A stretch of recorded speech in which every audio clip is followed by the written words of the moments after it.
Good afternoon, everyone, and thank you for joining us for today's webinar, Building a Secure Framework for Township Operations. I'm thrilled to have you with us as we explore practical solutions that can help strengthen your cybersecurity posture. As you know, local governments are increasingly targeted by cyber threats. With limited resources, it can feel overwhelming to protect your systems and to protect your data. That's why in today's session, we'll focus on a practical path forward to building a secure framework that offers invaluable support to local governments like yours. I also want to say I'm happy to support your journey beyond today's call. If you have a need for follow-up questions, we will have a Q&A session at the end, or need guidance about your path forward, feel free to reach out to me, connect with me on LinkedIn. I'll have a QR code at the end of today's presentation in which you can easily facilitate connecting with me on LinkedIn. I'll provide my contact details. And again, I'm really happy that you're here today. With that, let's begin. Today's session is designed to give you actionable insights that can strengthen your cybersecurity defenses. Here's what you can expect. I'll quickly introduce myself before providing a high level, what I call for your situational awareness, a brief overview of the current cyber landscape in the state of Pennsylvania regarding townships. This will give us important context and why cybersecurity is more critical than ever, especially for local governments. The meat of today's presentation will be focused on building a secure framework, a practical path forward for your township's cybersecurity journey. My name is Mike Smetana, and I have the privilege of serving as the Chief Innovation and Technology Officer at HRG. In this role, I'm fortunate to collaborate with some truly talented and inspiring colleagues. At HRG, my focus is really twofold. One, internally, I work to ensure we're leveraging the right technologies to empower our workforce, streamline processes, and drive operational excellence. Externally, I explore how emerging technologies are reshaping the world around us, helping our clients in the communities that we serve stay ahead of the curve and unlock new possibilities. Prior to HRG, I spent 20 plus years at Michael Baker International, where I started as an intern, worked in almost every facet of our IT organization before being named the Vice President of Information Technology. At MBI, I hired our company's first Chief Information Security Officer and formed our first team of cybersecurity professionals. I also acted as an independent contractor for various firms and water authorities, providing technology thought leadership. I reside with my family outside of Pittsburgh, Pennsylvania, in Hopewell Township. Last night, we were hit by, as was most of Western PA, a terrible storm that rolled through. Ideally, I'd be in our Cranberry office today doing this presentation, but I was unable to get there. We had some downed trees preventing me to get there on the roadway. So we'll make do with what we have. I'm here in my house. I have 3 kids. School was canceled today. Buses couldn't get through either. So they're actively doing their schoolwork. I will minimize my camera for most of today's presentation, or stop my camera feed just to allow any bandwidth concerns. In fact, I'll do that right now.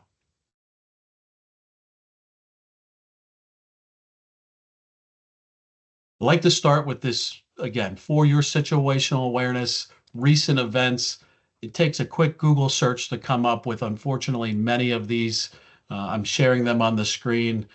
I would encourage you on a regular cadence just to go out and make sure you're understanding what's on the horizon, what's happened in townships and local governments across Pennsylvania. While cybersecurity attacks on federal government agencies often dominate the headlines, local governments are increasingly becoming targets as well.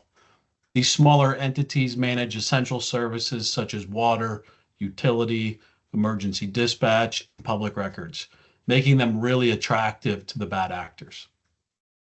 Local governments are perceived as easier targets because they often have fewer resources and less robust cybersecurity defenses than, let's say, federal agencies. These attacks still have significant impacts, disrupting daily operations and ultimately jeopardizing public safety. Local governments across Pennsylvania have seen an increase in cyber attacks in recent months. The most common attacks include phishing scams, ransomware, business email compromise, etc. Attackers and bad actors are becoming more sophisticated, often posing as a trusted contact using fake alerts. Ultimately, they're looking to steal your information and potentially encrypt your systems. In the last year, several Pennsylvania local governments experienced and reported. That's key. I think there's probably a lot more local governments that are experiencing but not reporting significant cyber incidents, underscoring the increasing risk to public infrastructure. Let's start with the simple truth. Cybersecurity is now a core part of operating a township. It's just like budgeting, public safety, or infrastructure maintenance. The difference is, while most townships have decades of experience managing, let's say, roads or water systems, cybersecurity is a rapidly evolving space where the rules are still being written, and attackers, unfortunately, are often one step ahead. Small and mid-sized municipalities are increasingly being targeted. Why? I would say mainly because bad actors know they're essential to the daily lives of our citizens, but often operate with limited resources, minimal cybersecurity staff, and potentially older systems. They ultimately see this as low-hanging fruit. Across the state of Pennsylvania, we've seen township websites held for ransom, financial systems locked, police body cam footage leaked, and even water systems being compromised or nearly compromised in Aliquippa, Pennsylvania. The cost is not just financial. It's operational paralysis and a breakdown in ultimately public trust. At the same time, regulatory environment is tightening. Cyber insurance providers are setting a new standard just to qualify for coverage. Some states, I don't think Pennsylvania's quite there yet, are mandating cyber risk assessments and requiring townships to demonstrate active defense measures. But here's the opportunity. You don't need to spend like a major city to be secure. A well-planned framework built on governance, technology, people, and process can meaningfully reduce your risk.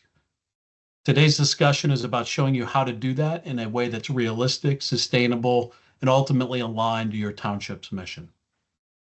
Because in the end, cybersecurity isn't about IT, it's about the continuity of operations, protecting the community assets, and preserving the public's trust in your ability to lead. Now that we understand why cybersecurity matters, let's talk about what we're actually up against. These are the most common threats targeting townships today. They're not theoretical. They're happening across the state and across the country every week. First and foremost, phishing and ransomware. Over 90% of cyber incidents start with a single email. It may look like a vendor invoice, a state notification, or even a message from a colleague. One click, the idea is the malware could get into your network, and ultimately ransomware then locks you out of your systems, and the attackers could demand tens of thousands, even hundreds of $1,000s to get that information decrypted or unencrypted. Second are data breaches. Townships store sensitive data even if you don't realize that. Personnel files, vendor payments, emergency management documents, even citizen permit records. This data is valuable to attackers and could be weaponized in lawsuits, blackmail, or worse, identity theft. Third is infrastructure disruption. Many townships operate water, sewer, or stormwater systems. If your SCADA environment, the system that monitors and controls these utilities, is accessible from the internet or poorly segmented, it becomes a really high risk target. And finally, insider threat. Sometimes these are unintentional. A well-meaning employee saves sensitive documents to their home Google Cloud Drive and it gets lost. But sometimes it's malicious. A disgruntled employee that has too much access. We will cover access control here in a little bit. The bottom line, however, is this. Cyber threats don't discriminate by size. You don't have to be a big city to be a big target. But by knowing what you're up against, you're already in a stronger position to build defenses that work for your organization and ultimately your community. When we talk about cybersecurity, it can be tempting to jump straight to the tools, right? Firewalls, antivirus, backups, etc. But the real security isn't about buying that product. certainly helps, but it's not about just buying that product. It's about building a framework.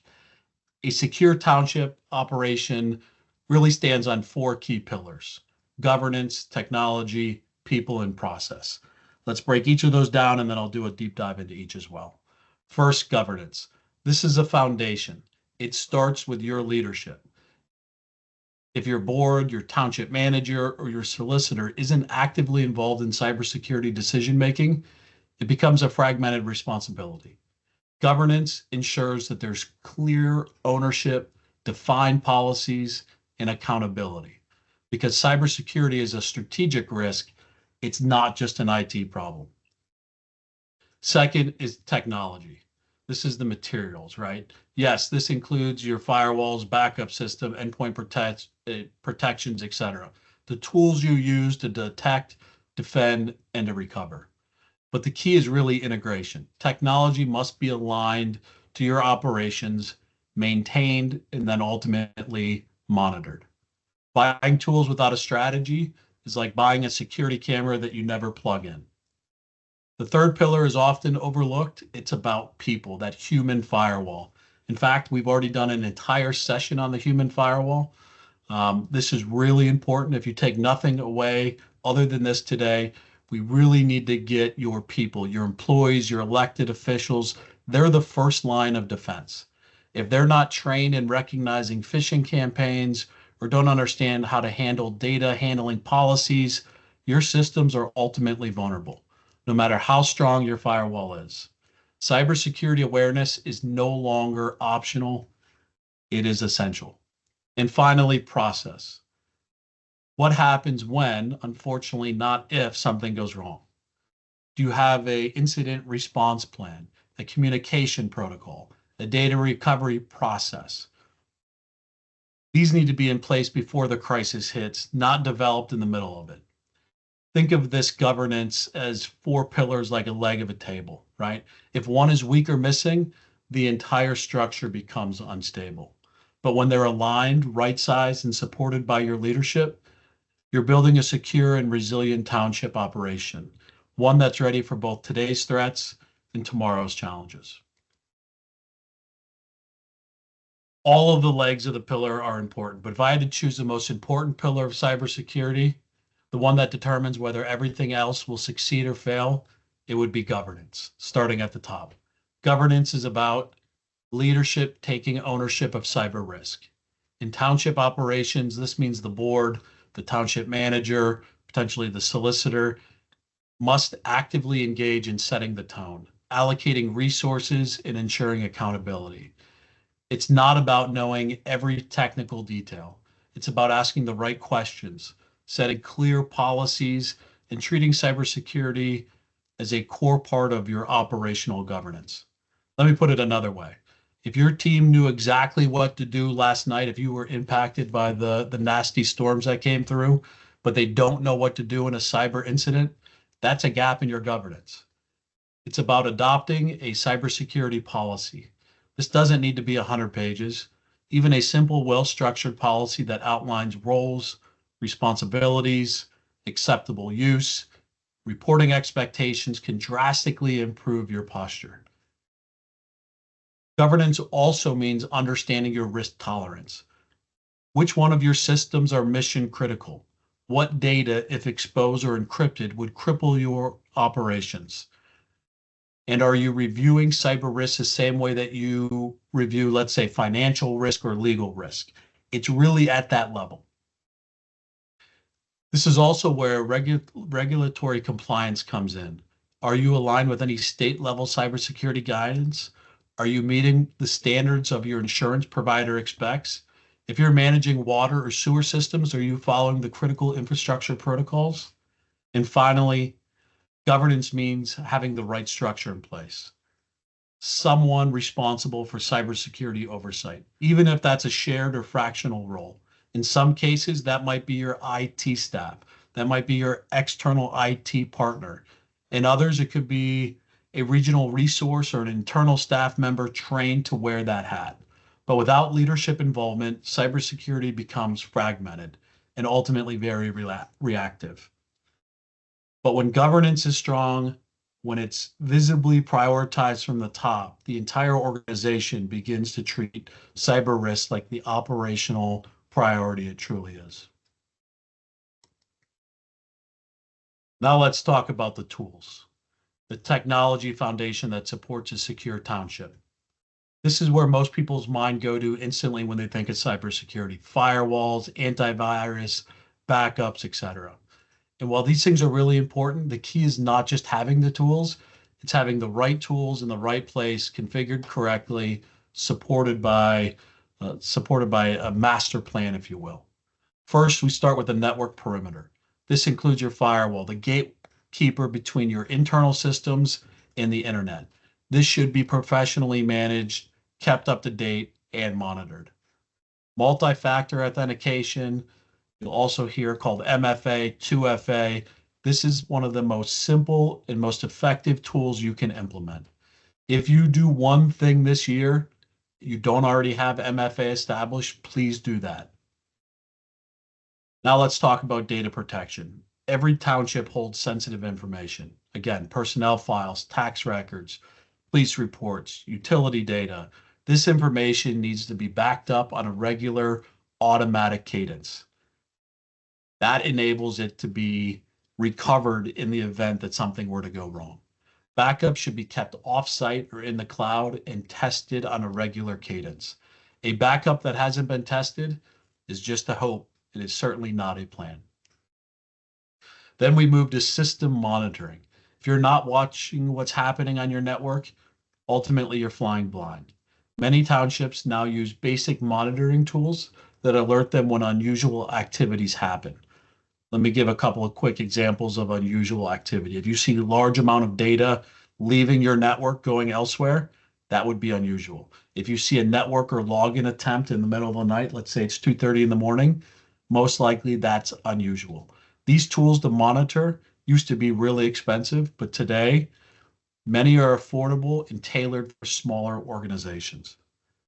Lastly, we need to talk about SCADA and operational technology.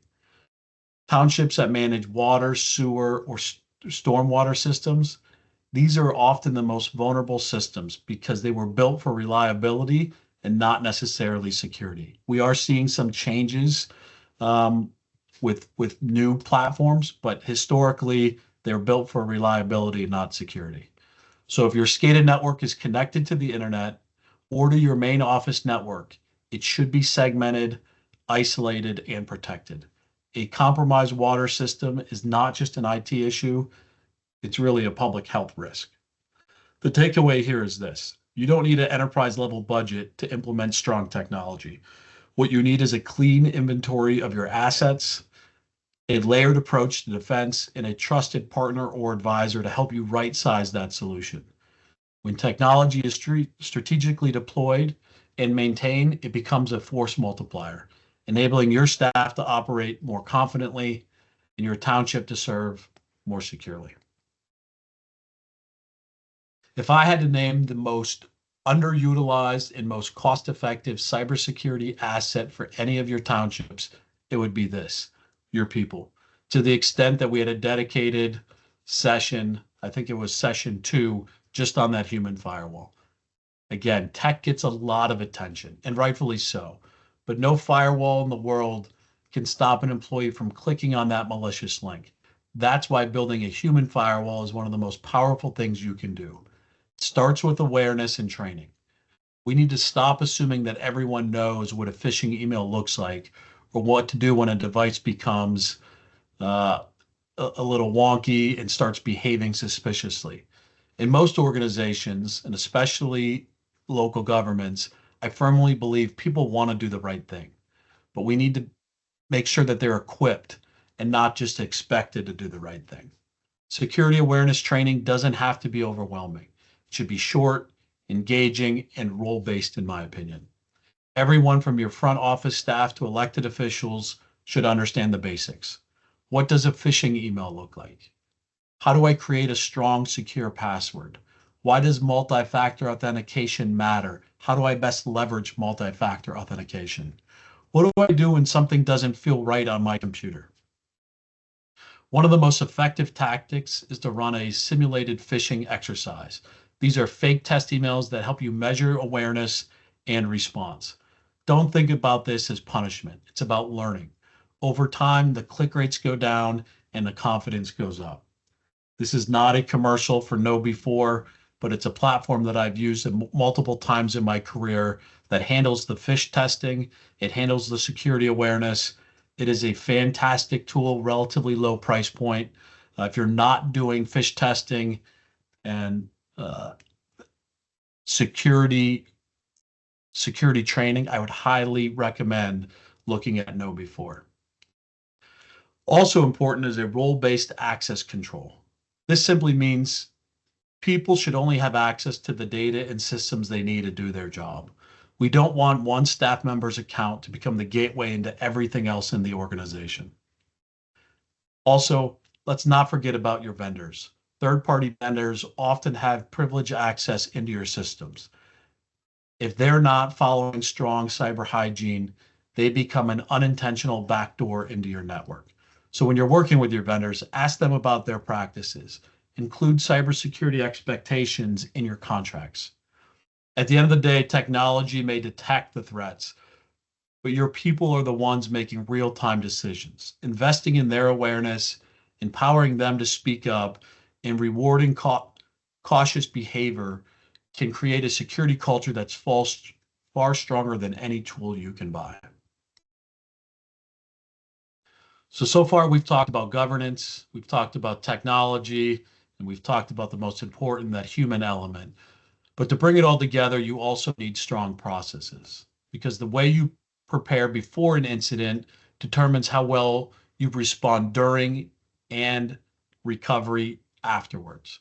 One of the most critical processes you can have is called an incident response plan. This is really your playbook, right? When something goes wrong, who do you call? How do you contain the threat? Who's authorized to make decisions? Are you going to notify the public? If so, who's doing that? Do you need to engage law enforcement? If so, who's doing that? Without a plan, responses become really reactive, chaotic, costly, and confusing. I liken it to the fog of war, if you will. When you're in that moment, and unfortunately, I've been in that moment in my career a couple of times early in my career, if you don't have that playbook, there's a lot of confusion, right? It's much better to have this exercise well established. Think of it almost like a fire drill. You don't want the first time you're thinking about an evacuation to be when the alarm is going off. The same logic really applies to cybersecurity. Have those conversations now, not in the middle of crisis. Another best practice is called tabletop exercises. These are really low stress simulations where your leadership team walks through a mock cyber event like a ransomware attack, or maybe even a lost laptop with some sensitive data. Tabletop exercises reveal gaps, clarify roles, and you're really building that muscle memory. So when it is real, you're not going through it for the first time. I'd be remiss if I didn't talk about business continuity and disaster recovery. Also really essential. If your systems are down, how do you continue issuing permits, processing payroll, notifying residents of emergency? Really goes beyond IT. It's operational. Every department needs to know how to function during a disruption. It's also vital to include regular audits and reviews. Are your backups working? Have employee permissions been reviewed recently? Has your vendor access list changed? Cybersecurity isn't a set it and forget it type of activity. It's an ongoing discipline, like budgeting or compliance. And finally, I would recommend documenting everything. When something goes wrong, even a near miss, record what happened. How did you respond? What did you learn? Over time, this builds organizational intelligence and really organizational maturity as well. The key message here is this: your cybersecurity resilience isn't defined by whether you can prevent every attack. In 2025, candidly, I tell you that's impossible. It's defined by how quickly and effectively you can respond and recover. A well-practiced process gives you control when everything else feels uncertain.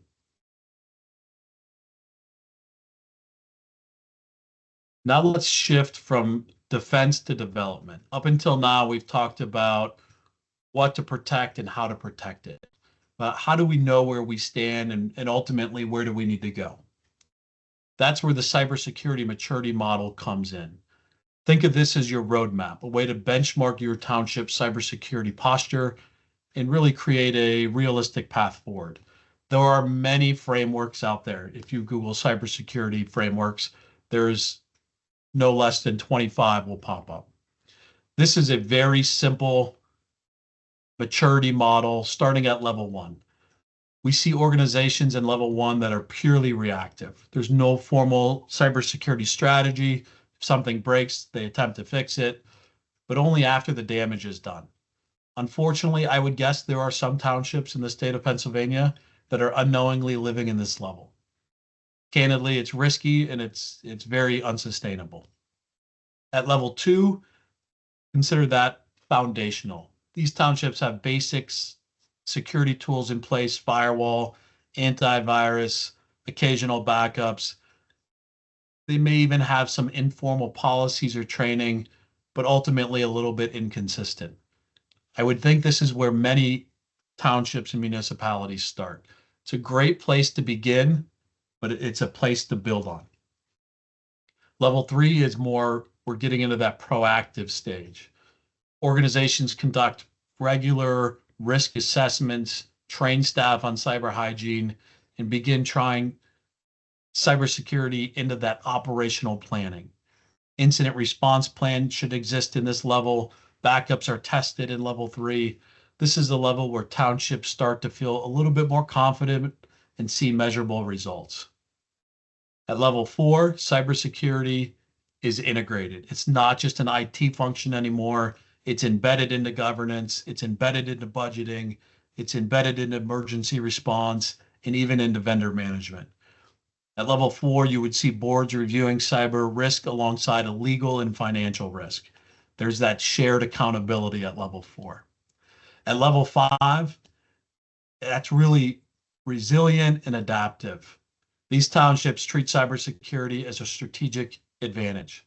They constantly evaluate their defenses, test their systems, and improve based on what they learn. Cyber risk becomes part of the township's DNA at level five, and they're prepared to navigate future threats and evolving regulations. The good news here is you don't need to jump from level one to level five overnight. This is absolutely a journey. What matters is the deliberate progress. Identify your current level honestly, even if it's level one. Prioritize actions that deliver the most protection for your effort and build momentum over time. Cyber maturity is not about perfection. It's about building confidence, clarity, and continuity on how you protect the township's digital infrastructure. And again, that public trust is key. One of the biggest misconceptions in local government cybersecurity is that you feel like you have to do it all by yourself. The reality is you don't. In fact, I would even say you shouldn't. Cybersecurity today in 2025 is a team sport, and success often comes down to who you choose to partner with. Township leaders should focus on building a strong network of external support to complement their internal capabilities, regardless of what those are, especially given resource constraints. First, consider bringing in a third-party assessment. Just like we wouldn't expect you to inspect your own bridge for structural integrity, a fresh set of eyes can identify vulnerabilities, misconfiguration, or outdated practices that the untrained eye may not see. These assessments don't just uncover issues, they help you rack and stack them and justify budget requests. Next, penetration testing. You'll also hear this called pen testing. This is where ethical hackers are the good guys, simulate an attack to see how far they can get into your network. This is one of the most effective ways to stress test your defenses. And increasingly, it's becoming an expectation for cyber insurance carriers. While we're on the topic of cyber insurance carriers, first, I hope everybody on the call today has a cyber insurance policy. If you don't, I take back everything I said already in terms of what you should do first. please, please, please go out and do some due diligence, find yourself a cyber insurance provider. But cyber insurance providers are more than just policy issuers. They're really, let's call them risk partners. Many now offer free or discounted services. They can do the phishing simulation. They can maybe even provide training platforms or even incident response planning tools. Make sure you're taking full advantage of your cyber insurance provider. Another key relationship is with your IT vendors, whether that's internal staff, managed service providers, cloud hosting companies. Please clarify who's responsible for patching, backups, security monitoring, breach response, etc. Build those expectations into the contracts. If a vendor has access to your systems, ultimately they're part of your overall risk profile, your risk surface, if you will. Also, consider joining regional and national organizations. We did our first session on low and no cost tools. Organizations like MSISAC, CIS, or even local emergency response networks. These partnerships provide threat intelligence, alerts, and collaboration during incidents. Often for local and state, they're free or very low cost. The takeaway here is really, you're not alone in this. No township, no matter how capable, can ever cover every cybersecurity angle by itself, right?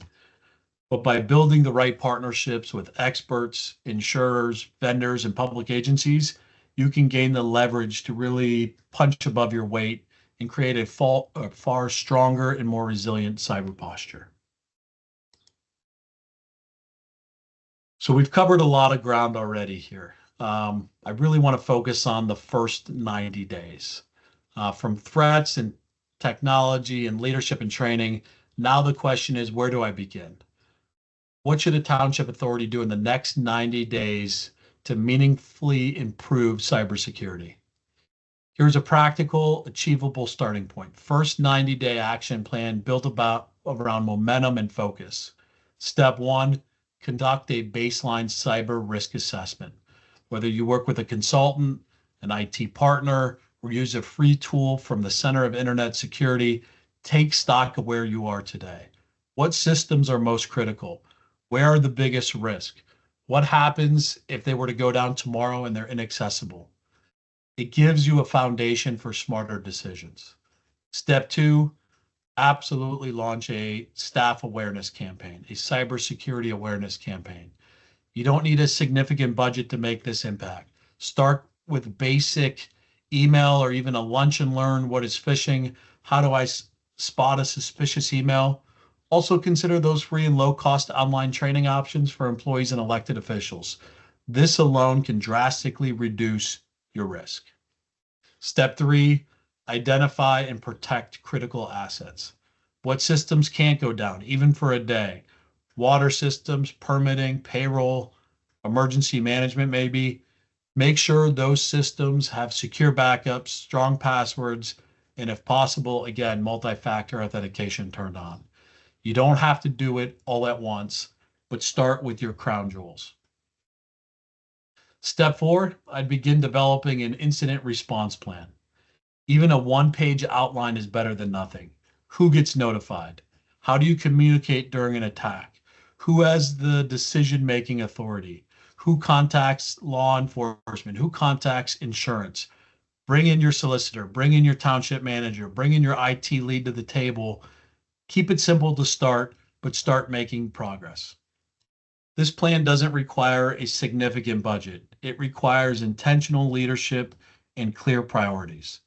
The first 90 days are all about creating that momentum, showing your board, your staff, and your community that cybersecurity is no longer reactive. It's becoming part of how you operate. And once that momentum is there, trust me when I say the next 90 days gets easier. The 90 days after that gets easier. The 90 days after that gets easier. It becomes easier to manage. I'm a big fan of quick wins. I often frame things on what are the low-hanging fruit? What are things that you can do for immediate impact? And I recognize not every township has time, budget, or staff to launch a full cybersecurity overhaul in the next week. That's why I want to highlight a couple of quick wins, simple, low-cost actions that can make a big impact immediately. Again, I'm going to keep foot stomping multi-factor authentication. Turn it on. This is the fastest and most effective change you can make. Multi-factor authentication requires that second step, like getting a text message or getting a code, and you guys are all familiar with this. I suspect when you do your online banking, MFA is already required to do that, right? So it's not a new concept anymore. It's now considered essential. Even if someone were to gain password, account information, they easily can't get in if you're using multi-factor authentication. In the event that your township is using Microsoft 365 as an email platform, they've made it really easy to implement MFA in under an hour. So I would highly encourage looking into that. Two quick win is back up your critical data and make sure you're not just backing it up, but you're testing the restore. Backups are your safety net. But many organizations make the mistake of assuming backups are working until they're needed. Confirm your backups are working on your key system, finance, permitting, public works, and run a test restore. If you can't restore that data, the backup isn't real. Review user access rights. Do a quick audit. Who has access to what? Are there former employees that still have active accounts? Do part-time staff have full administrative rights? Restrict access based on the job role. This term is called principle of least privilege. It reduces both mistakes and damage in the event of a breach. And then last but certainly not least, run a basic cybersecurity self-assessment. Again, there are many free tools out there from groups like CISA or MSISAC that we covered in our first session that will walk you through a basic checklist. This doesn't require a ton of IT expertise, more operational awareness. It helps you identify gaps and start conversations with your team or even your board. These are things you can do within a couple of weeks, in some cases, maybe even a couple of days. And collectively, they will build momentum and ultimately protection. The point here is really simple. Progress matters more than perfection. Each of these actions reduces your risk, exposure, and ultimately strengthens your position without needing a major investment or a huge technology overhaul. Start small, move quickly, and show your township and your residents cybersecurity is a priority. It's not just a project. As we close out, and I do want to leave some time for Q&A here. As we close out, I want to leave you with one key message. Cybersecurity is no longer just an IT or technology problem. It's a leadership responsibility, and it's a shared organizational commitment. It affects every facet of your township operations, from the systems that control water, distribution, and public works to the records that track property taxes, zoning, and citizen services. Whether you're a board manager, a township manager, a solicitor, a frontline employee, you absolutely play a role. And often the most important steps are the simplest. Ask the questions. Do we have a cybersecurity policy? Make sure our staff has basic cybersecurity awareness training. Make the commitment. Make cybersecurity part of your routine discussions, not just in crisis response. We're in an era where trust in local government depends on how well we safeguard our systems, our data, and our residents. Every township, regardless of your size or your budget, can take meaningful action to reduce its cyber risk. This journey is not about fear, it's about readiness. It's about making deliberate, consistent progress. And most importantly, it's about creating that culture of security that's really woven into the fabric of your daily operations. Together, we can raise the bar and lead by example for others across the Commonwealth. I appreciate your time today. I will go back on camera here. If anybody has any questions, I'd be happy. Again, here is my QR code. If you scan that, this is not a a test of security. That is a secure QR code. It'll take you directly to my LinkedIn page. Would love to connect with you and again, be part of your journey. If you have any questions for me, I can either facilitate those questions now or feel free to reach out to me after today's session. But I really appreciate your time and attention, and I'll open it up for any questions. Hi, Michael. This is Ed Brown. Can you hear me? I can, Ed. How are you? Good. How you doing? I put a I'm doing well. question in the chat. I wanted to know if the presentation is available, to attendees. Like, I would love to be able to share this presentation with my chief administrative officer. Absolutely. I am recording today's session. I will send both the recording as well that's as even the better. PowerPoint presentation. The recording would probably be better served for your needs, I would suspect. Great. Thank you. I appreciate it. Great presentation too. I'm a cybersecurity engineer, so this hits close to home. I'm also a mayor of my township, so this is right up my alley. Thank you. Thank you. And we're going to work with HRG and put this on the First Class Township website, the PSATC website, firstclasstownshippa.org. So it should be available in our electronic library as well. Awesome. Thank you, John. Any other comments or questions? Checking the chat here. Not seeing anything else. Again, thank you so much for your time. I've enjoyed your company today. Have a great remainder of your day.